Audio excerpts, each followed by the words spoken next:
स्पष्टीकरण. हवेचे वजन. हवेला वजन असते हे पाहण्यासाठी आपण एक प्रयोग करूया. एक मोठा फुगा घेऊन त्यात हवा भरून फुग्याचे तोंड दोऱ्याने घट्ट बांधा. या फुग्याचे वजन करा. हे वजन नोंद करून ठेवा. नंतर फुग्यातील हवा काढून रिकाम्या फुग्याचे वजन करा. हवा भरलेल्या फुग्याचे वजन रिकाम्या फुग्याच्या वजनापेक्षा जास्त आहे हे दिसून येईल. यावरून हवेला वजन असतं हे सिद्ध होतं. हवेला वजन असल्यामुळे हवेचा दाब निर्माण होतो. हवेच्या दाबाला वायुदाब असं म्हणतात. वायुदाब मोजण्यासाठी वायुदाब मापकाचा उपयोग करतात. वायुदाब बार या एककात मोजतात आणि मिलीबार मध्ये सांगतात. वायुदाबावर परिणाम करणारे घटक. 1. तापमान. तापमान वाढल्यावर हवा प्रसरण पावून विरळ बनते. विरळ हवेची घनता कमी असल्यामुळे वायुदाब कमी होतो. याउलट तापमान कमी झाल्यामुळे हवेचं आकुंचन होऊन घनता वाढते आणि वायुदाब जास्त होतो. सर्वसाधारणतः विषुववृत्तीय प्रदेशात हवेचं तापमान जास्त असतं म्हणून तिथे वायुदाब कमी असतो, तर ध्रुवीय प्रदेशात तापमान कमी असतं म्हणून त्या भागात वायुदाब जास्त असतो.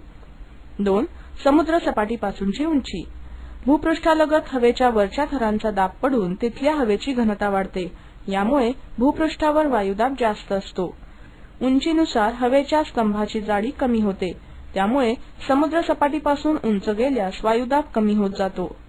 वायुदाबाचे ऊर्ध्व वितरण. पृथ्वी पृष्ठापासून उंचीनुसार वायुदाबात फरक पडतो. याला वायुदाबाचे उभ्या दिशेतील वितरण म्हणजेच ऊर्ध्व वितरण म्हणतात. वायुदाबाचे क्षितिज समान वितरण.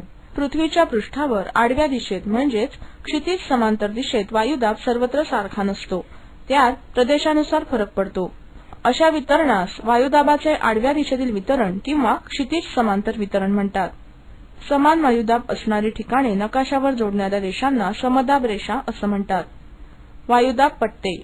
विषुववृत्तापासून दोन्ही ध्रुवांकडे जाताना कमी जास्त वायुदाबाचे पट्टे तयार होतात. ते पुढील प्रमाणे. 1. विषुववृत्तीय कमी दाबाचा पट्टा.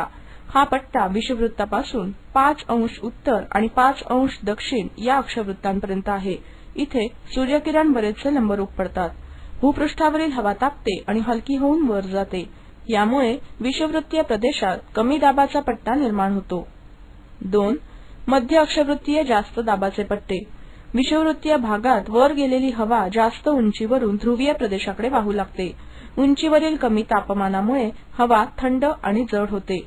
थंड झालेली हवा उत्तर आणि दक्षिण गोलार्धात 25 अंश ते 35 अंश अक्षवृत्तांच्या दरम्यान खाली येते. त्यामुळे तिथे भूपृष्ठालगत जास्त दाबाचे पट्टे तयार होतात. उपध्रुवीय कमी दाबाचे पट्टे. पृथ्वीच्या पृष्ठभागावरील घर्षणामुळे आणि परिवलनाच्या गतीमुळे या